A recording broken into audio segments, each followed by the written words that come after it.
Hi friends, ഒരു evening snack recipe ആയാലോ? ചപ്പാത്തിയുടെ എന്നൊക്കെ പറയും, നിങ്ങൾക്ക് ഇഷ്ടമുള്ള പേര് വിളിക്കാം കേട്ടോ. അപ്പോൾ ആവശ്യമായ ഗോതമ്പ് പൊടിയും ഉപ്പും വെള്ളവും പാകത്തിന് ചേർത്തിട്ട് ചപ്പാത്തിക്ക് കുഴയ്ക്കുന്ന പോലെ ഒന്ന് കുഴച്ചെടുത്ത് ചെറിയ ചെറിയ ഉരുളകളാക്കിയിട്ട് ഒന്ന് മാറ്റി വയ്ക്കാം കേട്ടോ. കൂടെ തന്നെ തേങ്ങയും അതിൻ്റെ കൂടെ ശർക്കര ബെല്ലം എന്നൊക്കെ പറയും അതും കൂടി ചിരകിയെടുത്തിട്ട് ഒന്ന് മിക്സ് ചെയ്തിട്ട് ഒന്ന് മാറ്റി വയ്ക്കാം. പിന്നെ നമ്മൾ ചപ്പാത്തി പരത്തുന്ന പോലെ തന്നെ കുഞ്ഞതായിട്ട് ഒന്ന് പരത്തിയിട്ട് ഈ മിക്സ് ചെയ്തത് എടുത്ത് ഇതിനകത്തോട്ട് ഫില്ല് ചെയ്തിട്ട് ഇതേപോലെ ഒന്ന് മടക്കി ഷേപ്പ് ചെയ്ത് കൊടുക്കാം.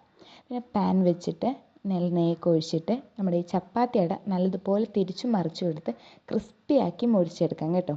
തൊട്ടടുത്ത് തന്നെ നല്ല കട്ടൻ ചായയും വെക്കുന്നുണ്ടേ. പാൽ ചായനെയും കാട്ടി കുടിക്കാനായിട്ട് കട്ടൻ ചായയാണ് കുറച്ചും കൂടി ടേസ്റ്റ് കൂടുതൽ. അങ്ങനെ കട്ടൻ ചായയും നമ്മുടെ ചപ്പാത്തിയുടെയും ഇവിടെ റെഡി ആയിട്ടുണ്ട്. എല്ലാവരും ഒന്ന് ട്രൈ ചെയ്ത് നോക്കൂ കേട്ടോ. Okay, by.